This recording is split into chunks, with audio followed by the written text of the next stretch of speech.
मंडळी नमस्कार, मी प्रफुल्ल कापसे। सध्या 2 दिवसामध्ये भरपूर प्रमाणामध्ये पाऊस झाल्यामुळे बहुतांश ठिकाणी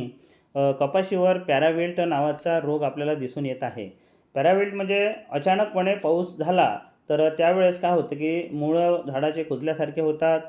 खोड कुजल्यासारखे होतात, पाणी पिवळे पडतात आणि ते गळून जातात, झाड हे अशक्त होऊन जाते आणि त्याच्यानंतर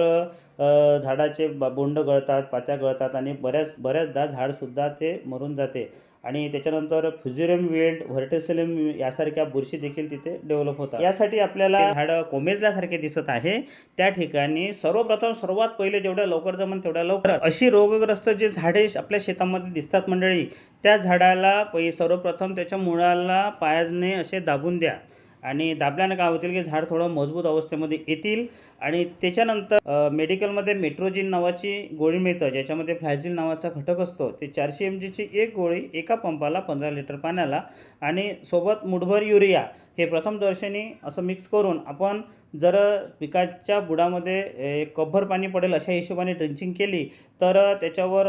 बऱ्याच मोठ्या प्रमाणामध्ये आपल्याला त्याच्यावर उपाय चांगला होऊ शकतो आणि त्याच्यापासून चांगला फायदा आपल्याला होऊ शकतो आणि मरणारे झाड आपले वाचू शकतात।